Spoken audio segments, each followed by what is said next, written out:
Okay, we remain in the course, everybody knows. We're covering topic 5. And I'll just read the thesis statement, if you will, or the abstract.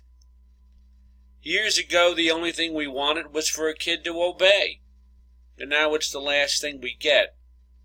As a matter of fact, obedience has become a dirty word. And, of course, the educational gurus who have spent their time attacking education from a theoretical standpoint, but never really spent any time interacting in a classroom with a group of wild kids, liken the word obedience to dog training. They fear that will destroy the creative side of a kid's brain by not allowing him to choose and by forcing obedience. Okay, already. Let's change obedience to compliance. The definition's the same. Doing what you're told when you're told to do it with a good attitude. I left the New Jersey Turnpike one day and saw a sign and it said, "You've left the New Jersey Turnpike. Obey local speed laws."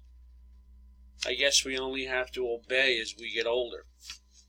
Well, interesting. You see, years ago, obedience was something that we all were. I went to a Catholic school. Obedience was one of the most important qualities that I needed to exhibit. I had to obey authority, whether I liked it or not. And I have lines now that I use that we have to cooperate even though we disagree. Or we have to learn how to disagree with the right attitude. All of that was great, but the bottom line is there's only one way with obedience. Now, I'm not talking about a situation where someone's asking you to do something that's illegal, unethical, and just straight out wrong. I'm not asking kids to do that. We're talking about very simple things, like sit down, stay in line, take out your math book, be on time, be respectful, be responsible, all of these things. And, you know, when you obey the rules of a system, what happens is you flourish in that system. If you obey the rules in your family, you'll flourish in the family. You obey the rules in school, you'll flourish in school. You'll do well. Obedience is not a bad thing, but believe it or not, you know, even though that's all we wanted, it's the last thing we get. We don't get it. And I think it has a lot to do with the fact that adults aren't obedient. They think if they disagree with something, they don't have to do it. That gets passed down generation to generation. And what one generation does in moderation, the next generation does in excess. And before you know it, nobody's listening. There's nobody in charge again. Who, when they make a statement, or they have a demand, or they're giving a directive, people think they don't have to listen because they don't think that there's anything that's going to happen to them. Well, something may not happen to them right away, but something will happen to them. You know, I remember the story that I told years ago where my father asked me not to ride my friend's bike because the brakes were bad. And one hot summer night, my friend came down the block with his bike, and I just wanted to ride it because my bike was already in the backyard. And I rode it. I went up the street, turned around, came back. My friend's sister was standing in front of me. I slammed right into her and pushed her up against a car. Hurt her. not to mention scratching the car, which my father went absolutely berserk over. He relegated me to the house for a while, but my grandmother called, who was his mother, asked me to come over and help her clean the yard. I went over to help her clean the yard, against my father's wishes. He didn't know I had left the house. And while I was there, I stepped on a rusty nail.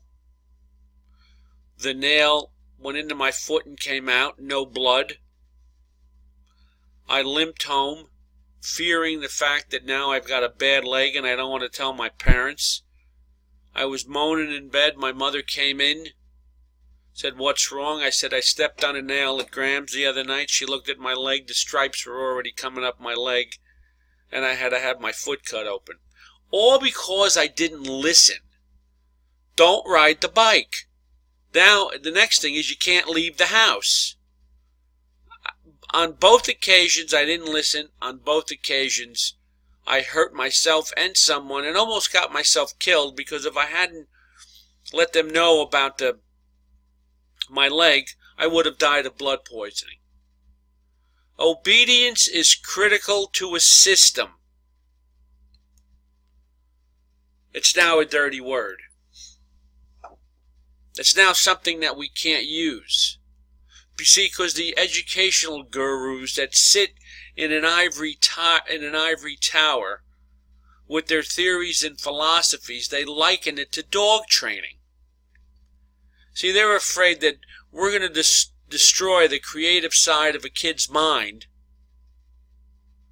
by not allowing him choices, and you can do what you want, but there'll be a consequence. You're darn right there will be a consequence, but you know what? It's not going to be imposed by the teacher or a parent. There will be natural consequences that will occur. And they don't like the word obedience. You see, these educational gurus never spent any time interacting in a classroom with a group of wild kids who were given choices and allowed to do what they wanted to do over a period of many years. Most times, when they got to school, they were beyond that window of opportunity that I talk about, where these little 5-year-olds have already drawn conclusions that if they throw a big enough fit or they act up enough, they'll get their way. And when someone tries to correct them, they act up. The problem is they never stop acting up, and you end up having older kids act up. Before you know it, police have to be brought in. You have to have laws that say I have to treat you in a kind and caring manner, no bullying.